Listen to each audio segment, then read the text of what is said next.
So welcome back, this is our second video and we're getting to grips with everything now, and today we're going to talk about how really where it all started from and how Ashley did his first development site and got the capital to then progress into other development sites from there, I think. So Ashley, how did you buy your first house? Well, first house, Country Market, was I hadn't really initially been sort of looking for stuff because obviously I didn't have the money to buy my first house. Okay, so you were just a jobbing builder obviously, at that time. That was, thinking about buying your first house is like, it almost seems impossible at the time, which it was virtually impossible to be. To be honest, every purchase is always impossiple. Every time we get to it, we're like, gosh. Even now, with 15 odd houses, and we'll hopefully build another 3 shortly, it's just a battle every time, so don't ever think it gets easier. I mean, some bits of the business gets easier, but which bits are those? I don't really know. No. Just, I suppose your experience makes your life easier because you kind of know what you're heading into. But yeah, so really the first thing was, obviously knowing that I wanted to get into development, and I thought really the main thing was to try and get someone to back me in some way. But I was sort of a jobbing builder, so I was doing my jobbing stuff, and so I was building up experience. Sorry to interrupt, but one of those jobs that you did, they also invested in you further down the line. So exactly. That was quite interesting. So everyone who's out there, don't think you have to come from like a big pile of wealth or absolutely.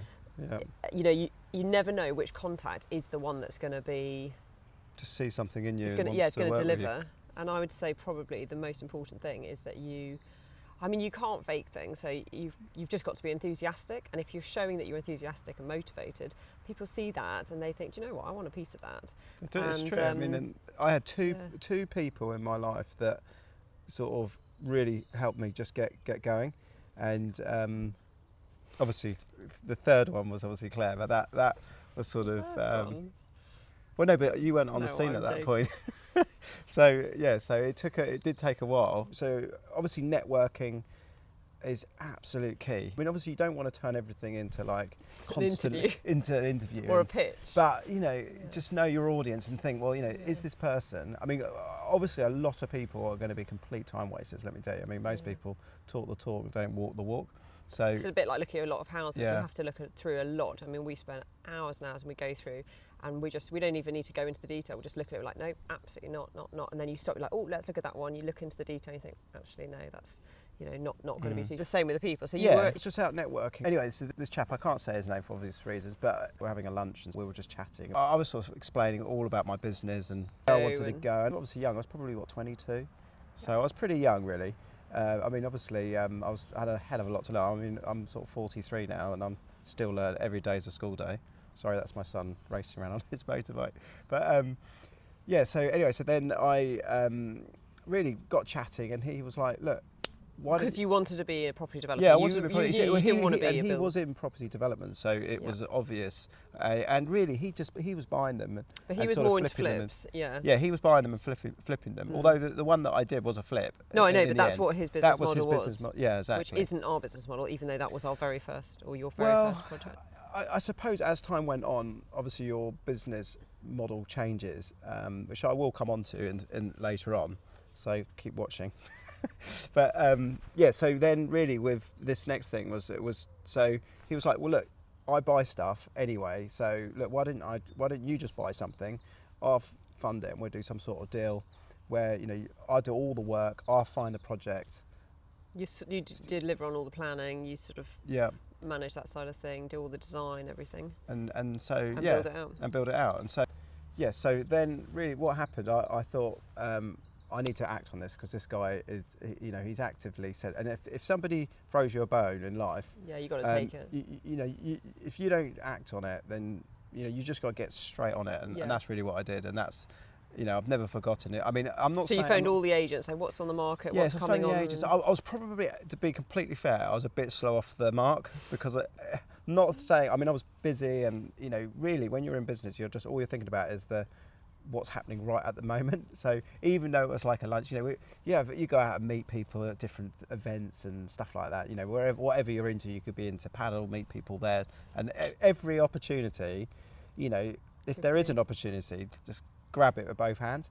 But I sort of, I was probably a bit slow off the mark. So you phoned all the agents and they. Well, I didn't phone all the agents. I probably should have been. Anyway, so then it just so happened about a week later, I bumped into this guy again, and he was like, "Why haven't you found it? Have you not found anything yet?" And I just couldn't. It just got me off guard. I thought it would have just.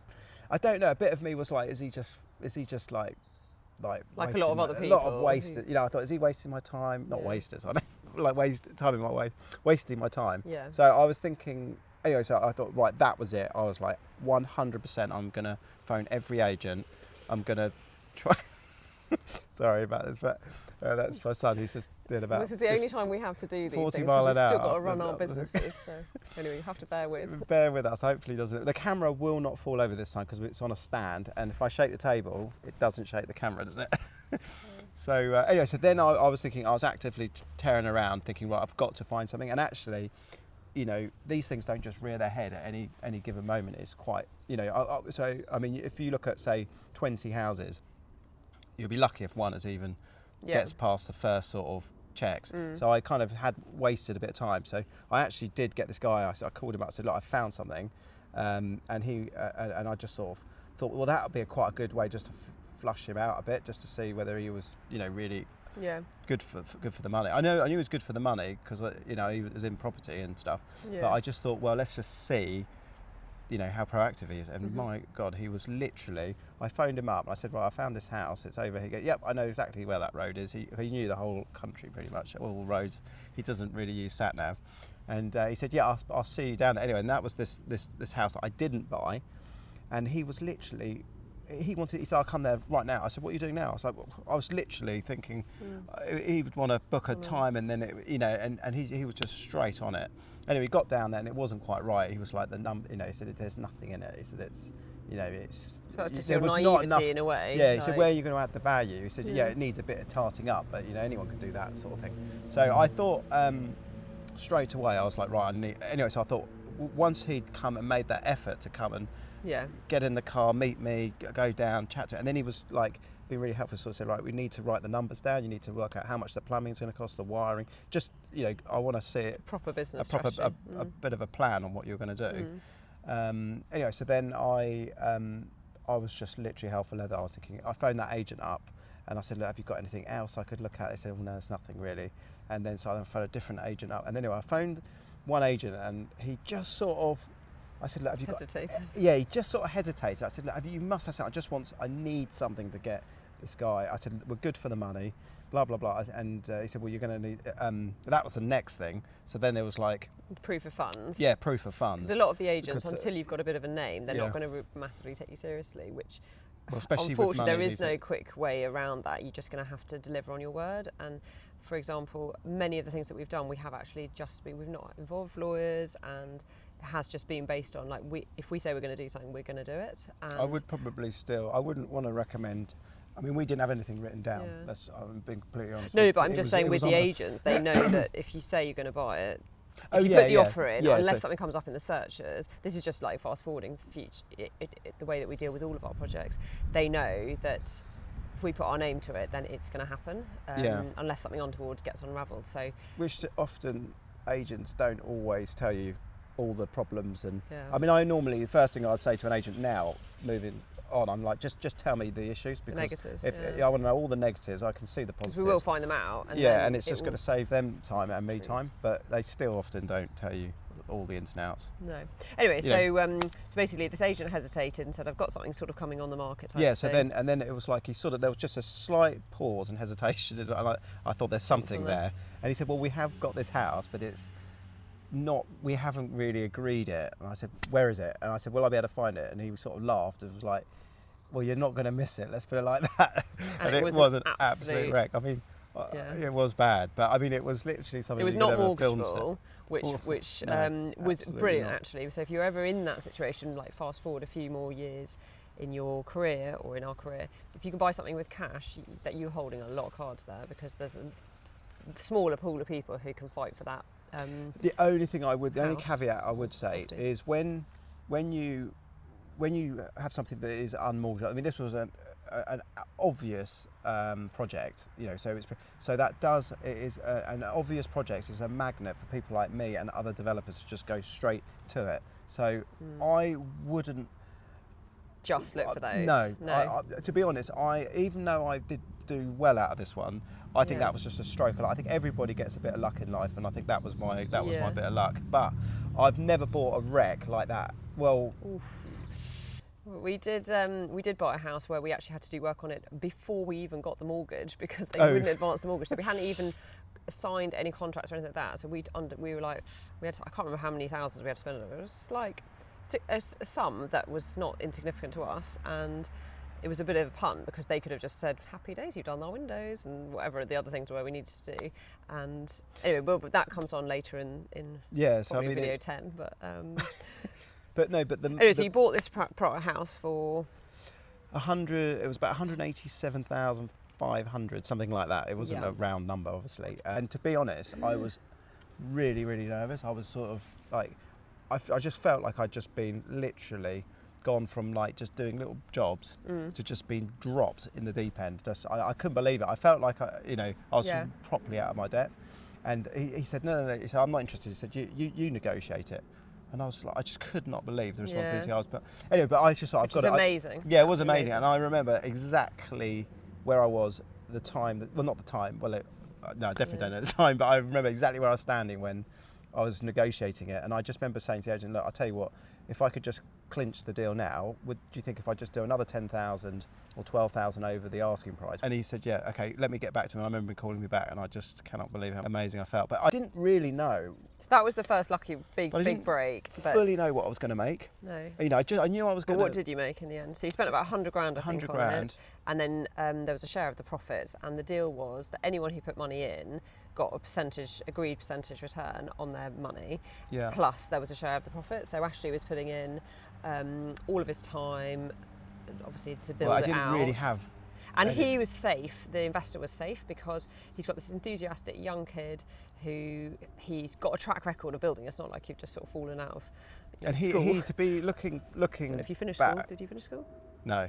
Yeah, well, I did finish school, yeah. Just probably not with great qualifications. But no, I mean, had I not have finished the project, he was more than capable of just wrapping it up. Yeah, and all of his money was tied up against the house, so he was safe from the moment that there was work being done to the project. It was going up in value. He also got the benefit of the stamp duty.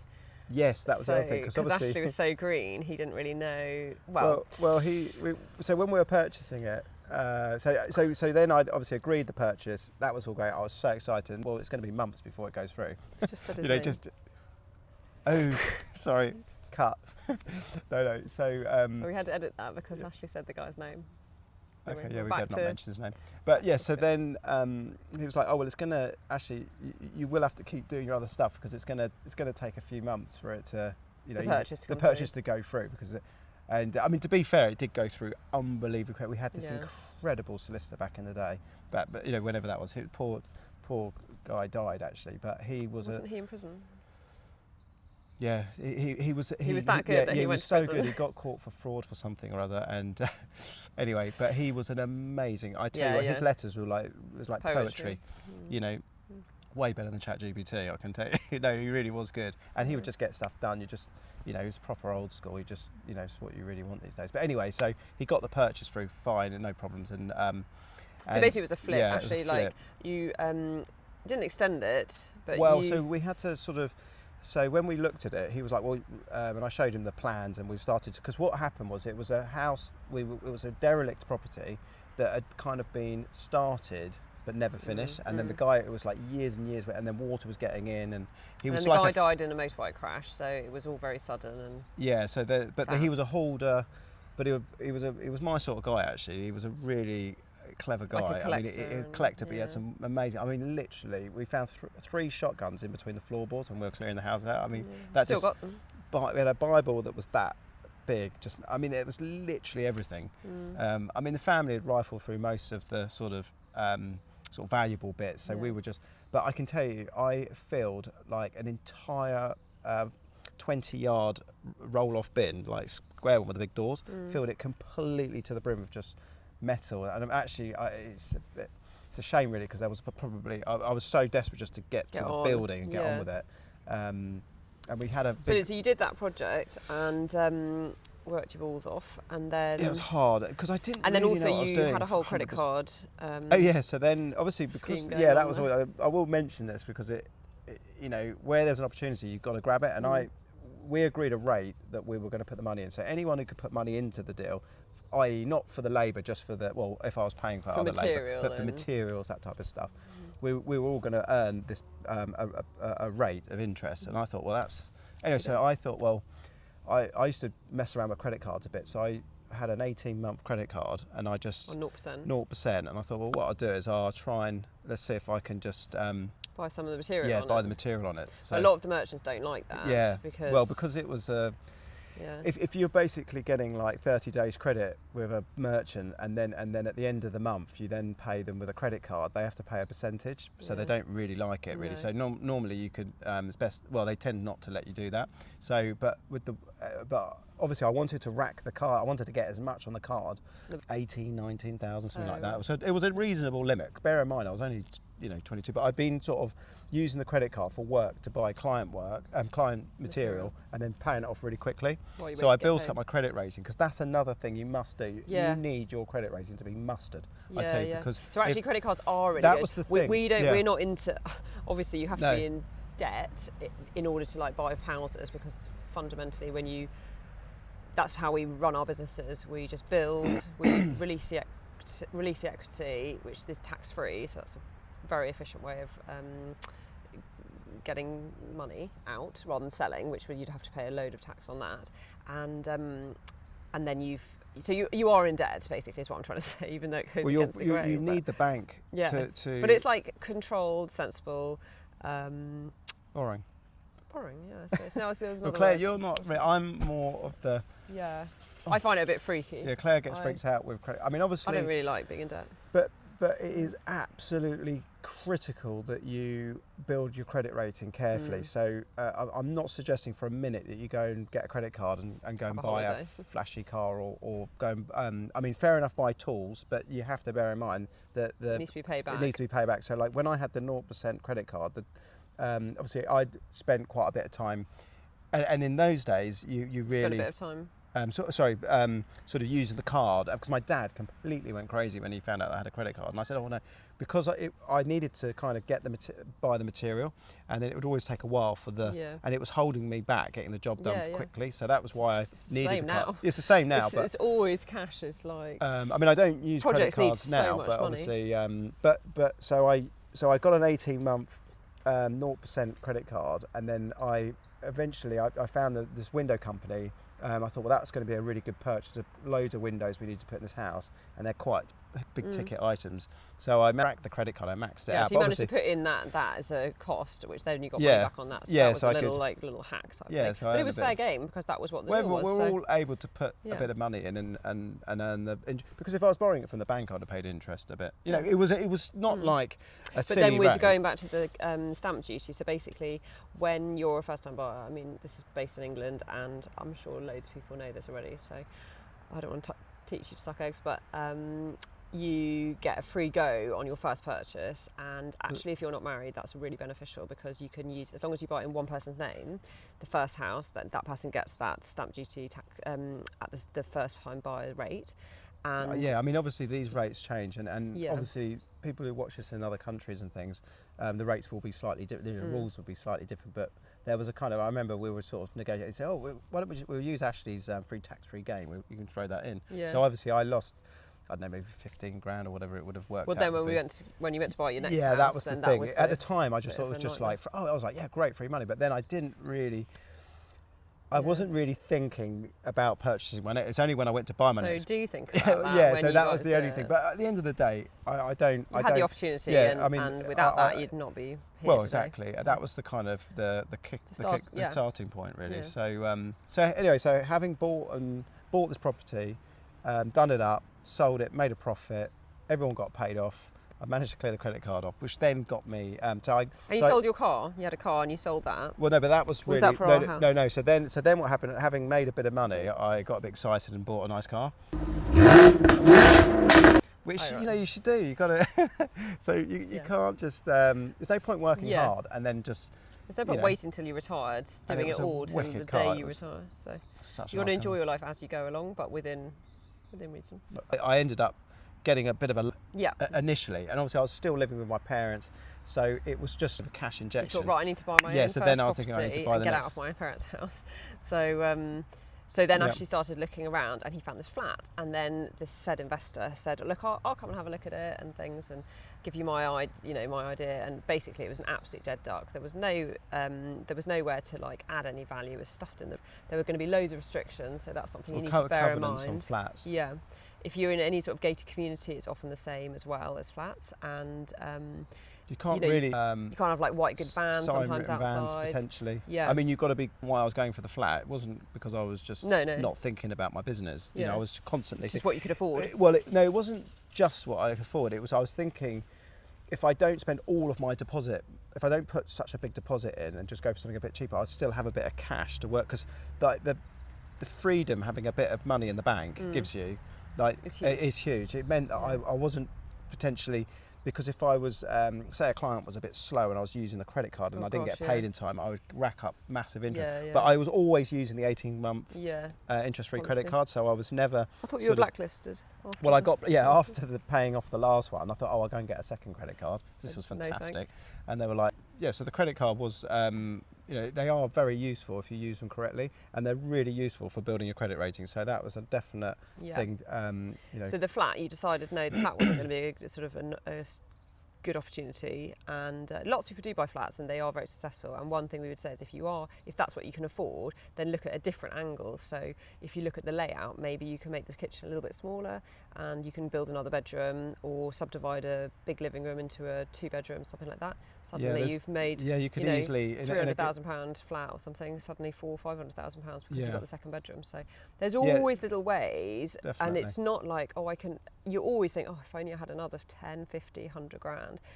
Whatever level you're at, it's the same. And learn your market. Like, obviously I know my little area here, but this applies anywhere in the world. I mean, the value can be added. Yeah. And it's if you're going to buy something, you must, in my opinion, you must buy something where, when you're a bit bored or you have a bit of money, you can just build it. I mean, obviously, anyone watching this video is going to be trying to sort of get our expertise, and I was lucky to just sort of learn it along the way, and sometimes learn the hard way on making the odd mistake. And probably because you are dyslexic, that's the way your brain works. Well, iPhone has completely transformed my life. I mean, it was like, almost like. I think he means to say that I've completely transformed. Well, you did as well, darling. But flats.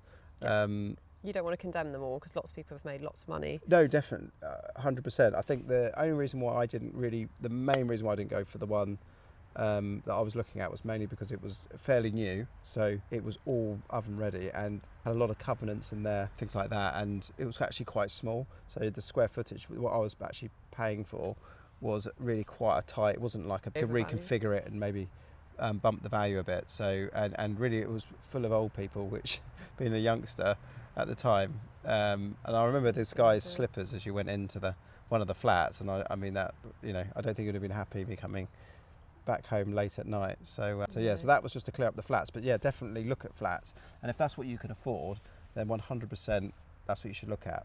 Now you can be added in lots of things. So having made a bit of money, then I bought my first house. I realised that I really wanted to buy a house where I could have a bit of room to have a garden. Works vehicle. Yeah, works vehicle. Get a dog. And then I was thinking, let's just blow the whole budget and just get a proper house where I can immediately start adding value. And actually, that was really what I did. So I just was looking for terrace where I could get the space. And obviously, I was still looking at fairly small houses. I think I paid like $235, something like that. So it was a hell of a lot of money at the time. And obviously, I had to, get quite a big mortgage. But I do remember, because of, obviously, I had this injection of cash that you'd made from the previous job. That did not help my numbers, because banks don't like big lumps coming into your bank. Get spooked. So they get spooked. Even back then, when I went on a self-certified mortgage, so what they were really interested in was a steady flow of money. And actually, what I did, rightly or wrongly, I created a standing order, a direct debit into my private account, from a different bank. In those days, banks didn't really know what was going on in other banks, so they could see this sort of regular payment coming in. And she said, can you tell me, I remember when I was going through the mortgage application, she was like, can you tell me where that money was coming from? So I was like, oh, well, it's just coming in from my company. And she said, you know, and they didn't really ask too many questions in those days. And they lent the money. So basically, Ashley was looking around, found a property, never even went to look at it, but they said, and put an offer in, and they said, well, we can't accept your offer until you actually come physically and look at it. But it was basically an end of terrace, 2 up, 2 down property, and there was a garage on the side, and it was in budget. I mean, it was right at the top of my budget, and it was in the middle of winter. Same thing again. It'd been hanging around for a bit. They were keen to sell, and I was just absolutely flat out working, and so I actually sent my mum. I said, look, could she go and have a quick look at it, because she would only live around the corner. So I thought, well, I'll send her down. And I thought it was nice because I wanted to live in this particular area, so it was the cricket club was nearby, so I could play a bit of cricket and things I liked and stuff. So and my yard wasn't too far away. It was a massive driveway, so that was really good. It was. Well, I could. It sort of ticked every box. Yeah, really. I could see the potential. There was definite 100% potential there, and I could see this end of town. I was thinking maybe I might get a house on the side, because at the point of time I was building these ridiculously small houses on the end of this terrace. So that kind of fueled my imagination. For a private job. That was like a private job. Yeah. So I was building a few houses. So I was really sort of. Yeah. Going anyway, for it. so you ended up buying it. Ended up buying it. This house. We obviously lived there for about 10 years or so before we moved to the next property. But it was it wasn't like amazing to look at or anything like that. But I tell you what, it was so warm. It was a cozy. I remember that was the first my mum said, because it was like, in those days we used to get snow. I mean, obviously other parts of the world you probably do get snow, but in England at the moment it's sort of rainy and the winters are. I mean, I used to love snow. Obviously, love skiing. Anything, a bit of fun. But it was kind of it was really cold, and I remember my mum saying, "Oh, it's so lovely and warm." That was all she kept going on about. Yeah. Anyway, well, that is it really was an important. oven-ready house. It wasn't a complicated house. It was just not a particularly pretty-looking house. You can see the pictures, but no, it wasn't pretty.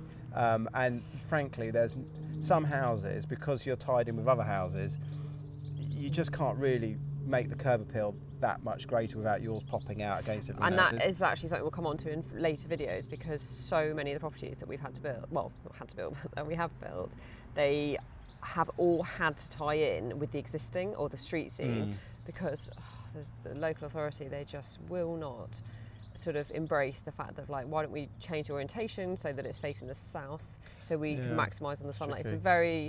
It's a shame, because actually a lot of developers get a bad name for, well, why have you built it like this and that, and actually it's because you're controlled by the local authority. You are, huge amount. As much as you want to change things, they say no, that's going to be too much. Well, you can't really talk with the council, so you almost want to just go for the least risky thing. So, and if you start getting creative, if you're a developer like myself, you're really only interested in bog standard. Well, you just want to you don't want to make your life more complicated. No. It's like, is it going to make me more money, or is it going to make my life more complicated? I mean, you're not going to get. I'm not really looking for a build award for building a house. We did build one.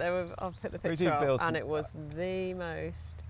Oh gosh, it was so ugly, but it does produce 40 grand a year. So, yeah, exactly. It looks don't. I mean, I think the architect could have done a bit of dental work or something, which wouldn't have cost. It wouldn't. Anyway, I wasn't involved in that design. Cost. I was involved in the project, but I wasn't involved. I mean, it was cheap for the sake of cheap. Yeah. Anyway, back to our main house, or Ashley's first house. So the idea was to basically knock the garage down and build a wraparound extension, and it was going to have it was a self-contained annex effectively, but it was part of the house because there was a doorway between our living room and the annex living room.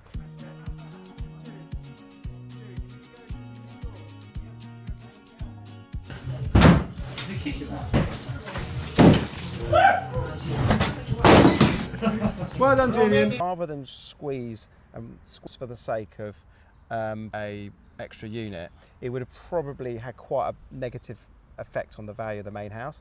And I think it probably would have still stacked up, but I just felt it was vaulted. It was very spacious inside, so it felt lovely. It was very, very nice. It was nice, and it was rented from exactly the day, pretty much the day after I actually finished building it, I think. And you rented it. Yeah, and I did extend. So I went back to my mortgage company. So having bought the house, I did stay there for about a year while I sort of sorted out the planning, saved a bit of money, and I think at that point, a car had to go. Not when I did the extension. I definitely had to sell the car to raise funds. So how much did you spend buying this house? So it was about 235,000. I knocked off about 5,000. I obviously lost my stamp duty, first time buyer free gain, so that was gone. So that cost me quite dearly. That was about 12 grand, I think 12, 15 grand. And then you did the extension.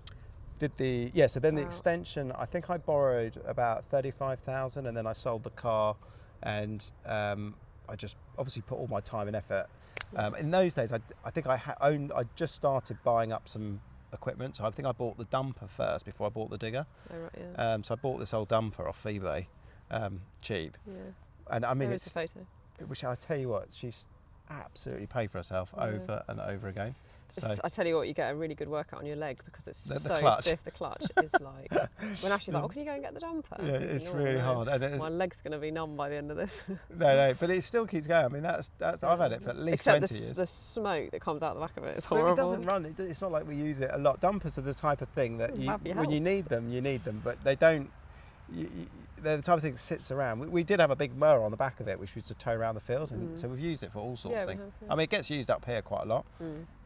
But yeah, so I bought some of these assets and things. So, so it did cost me quite a bit. I had to hire in equipment and stuff to do that. But anyway, so I probably spent 40 grand realistically. I wanted to build it to quite a good spec for the. So it was. And it wrapped around into what was effectively the end of our living room to extend that, and that was a bit vaulted too. So that was lovely. Yeah. And. Anyway, the point is that the annex, it didn't have any parking because you could walk into town, so you didn't, there just wasn't space because we had 3 cars. Yeah, so they didn't have any, I didn't give them any spaces, parking They had spaces. no garden, but they also were fine with that. And they effectively paid about 70% of the mortgage. And the whole advice of this the hack is really is that you add value, not also just when you want to sell something or refinance it so that you obviously release your equity, but it's just that when you're in the middle of it, that takes the pressure off other things. So say you just continue working on your normal job and you have these little side hustles on the go, all these little bits of money, they're all just totally invaluable. And if you just save it, little bit. It does take time, but you will end up with a big pot at the end, and that will enable you to buy the next thing and the next thing, and then from that it will snowball. And the first is the hardest. Yeah, that it's first really house, hard. Well, the massive, the reason why before you think about developing, in my opinion, and sort of maybe buying up and starting a buy-to-let portfolio, or even just developing and flipping, your primary residence is the biggest hack, because whatever value you add, you're not going to pay any tax on. I mean, if I'd done that as a second, in the UK, if I go and buy a house today, do it up, I might as well just give all my money to the tax man. I wouldn't even be able to earn my wages. No. It would be because they just see it as a gain. So in this country, the government don't really want you to do up houses for some reason or other. They really don't. So you have to kind of so I've had to adapt my entire business to just so it works in this country. But obviously for your primary residence in the UK or else, I'm sure there would be similar rules. But this could apply to so many other things. So even when we moved to the current house, we were thinking, well, which bits can we use to monetize, basically? And so you could rent out the fields, you could create an Airbnb, you could rent a room in your house. And so there's just so many things you can do. I mean, if you have a garage, you don't use it, rent it out. Yeah, I mean, you have to get creative, because if you're going to buy a house, I mean, obviously you don't want to stretch yourself to the point where you can't afford to live and you feel like you're suffocating with the cost. But these days the banks are already working out whether they think you're going to suffocate anyway. So you're going to have to find and get very creative in trying to sort of because if you apply what we're trying to say, you're probably going to think, I could actually buy a bigger house, but the bank unfortunately won't be interested in like my or your creative way of bringing in extra income, because they're like a horse with those things on their eye, blinkered. So like when you say to them, say, look, I'm going to buy this house, but don't worry, I will be able to afford the extra on the mortgage because I'm going to rent it out as an Airbnb and I'm going to make another £15,000 a year. They'll be like, oh, okay, no. That's what will happen. So you can't tell, and you can't tell the bank that that's what you're going to do either. No. So, but what I'm thinking is, if there's like a friend in the family, or you can tell them. So you could say, look, I'm going to stretch myself just a bit more and buy this house with this big garage. And you'll actually be financially better off. Sorry. Yeah. You're going to. Yeah. So just supposing this garage, you buy this garage, you drop the garage, you build something which you could rent out. You're pumping money in, you're then going to get an income, and then when you sell it, you're just going to get it back again anyway, and it'll be tax-free. So, but also it gives you a bit more cash flow during the time of your growth, basically, which is also really important. I wouldn't always just think about the end game of when you're selling something, because because this might be quite a long time down the line. 3, 4, 5, 10 years. Yeah, but then what you can do, if you, going back to that scenario, that value and the money that you've spent on that extension, later down the line, when the property prices go up, or even if they haven't gone up because you've added this value, you can go back to the bank and say, right, I want that valued again. Comes around with his clip, he looks at it and goes, you've added 100 grand of value, and then potentially, because the whole asset's gone up, you just add that bit extra onto the mortgage, and then use that to buy your next site, and then you can grow it like that. So you could then get that bit of it. So just having your primary asset and working that asset to its max, and just building up on that will enable you to just grow at a much and faster just rate. Make your life easier, because even if you didn't borrow any extra money, you could still get the valuer out and say, right, I want my house value, because they might have the value at like 75% loan to value. They could come out and say, right, because you've done that work there, you're actually only at 50% loan to value. So we're going to give you a much better rate because you're lower risk. You've got so much equity in your asset. You can borrow cheaper. So your mortgage, if you thought, no, I don't want to, I just want to create a bit of value, but I don't want to go mad, and you could just lower your interest rates by just creating the value. So it's a win-win, really. So the moral of this podcast basically is, when you buy your first house, make sure that you can add value. Can add value. Look at what other people have done. Think outside the box. Think outside the box. There isn't a box, so just think outside it. It's true, and build your dream. Let's build the dream. Build the dream. Anyway, we'll see you guys next time. Take care. Bye.